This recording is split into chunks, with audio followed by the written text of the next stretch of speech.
अबे दखाननिफ्राय बायब्रबना लाबोना खोन्थिखो नोंलाय? खुलुमबाय रायजो राजा नोंथांमोन। दिनैनि बे भिडिअखौ लाबोनायनि जाहोनानो जाबाय आं दाखालिनिफ्राय माने हिन्जाव खारनायनि पस्ट होबाय दंमोन आरोना, बिनि बागै आं फंनैसो बुंनो लुबैदों। जाय हिन्जावा दिनै 6 दिनावनो खारदो, नंखाय माने बानसावदो आरोना बियो। हौवाया माने जौ लोङोमोन जाहैबाय। बेफोर खोथायाथ' गासिबो नंखाय गोजा, बानसावनायसो। आरो बे फैसाखौ लाना थाङाखै होनना बुंदो, बेबो गासिबो नंखाय। आरो जोङो इखो बार बार लायनो थांनायाव सोंखादोंमोन, रानि नोंहा मोजां मोननाय दं नामा बा फैगोन ना फैया, बेखौ जों सोंनाय जाखादोंमोन। गासिबो सोंखांनायनि उनावसो नोंखौ लायनो थांदोंमोन। देलाय होनायाबो आंनोमोन, आसान गानहोनायाबो आंनोमोन। आं हौवा गोदाननि बिमानै जायो। दिनै नोङो एसेबां नंखाय बाथ्रा बुंनो हाबाय, एसेबां गोहो दं नोंहा रानि।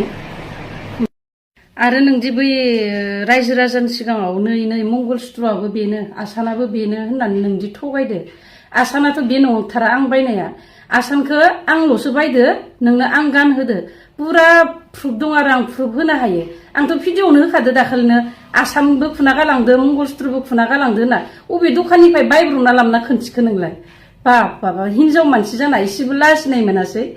बाबा ओइ रानि, मानिनो गोनां आरो।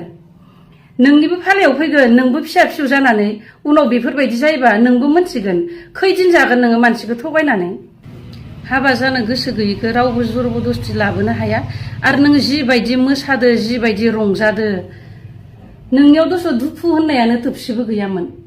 नों थोबसेबो, जों हिनजाव मानसि जाना नों जोंनोबोथ' फोरमायनो हायोमोन, आब' आंहा गोसो थोनाय दं, आंहा मोजां मोननाय दं, आं जानो हाया, बिदिनो नोंथ' बुंनो हायोमोन। बा मा प्लेनिंआव फैखो, साननैसोल' 6 दिनावनो बोरै खारखो नोङो? जेनेबा बुंनाय नों इखो।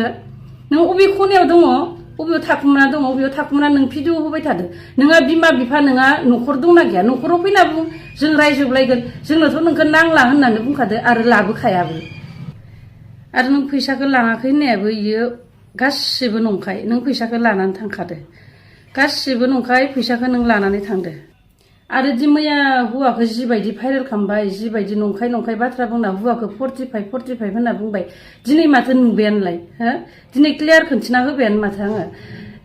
बिमायनिसाय भागिनाङा देरसिन जानो हायो नामा सोरबा? बेफोरथ' गासिबो नंखायजोबसोना। आरो सैथोआ ओंखारगोन, सैथोआ ओंखारनांखागोन। रायजो राजा नोंथांमोनाबो सैथोखौ नुगोन।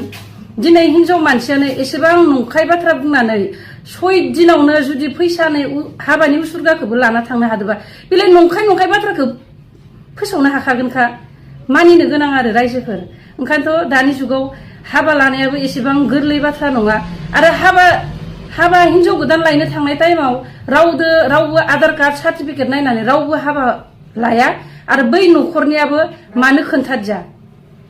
बे खोथाखौ मानो न'खरनिया खोन्थादिया? बिमादैमोना मानो खोन्थादिया? गासिबो दाया इसोरनिनो, न'खरनिनो जागोन।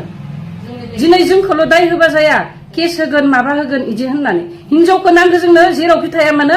हिनजाव मोनबासो जों गासिबो सल्भ जाजोबगोन आरो। बेखिनिखौनो होननानै आं दोनथ'नाय जाबाय रायजोफोर।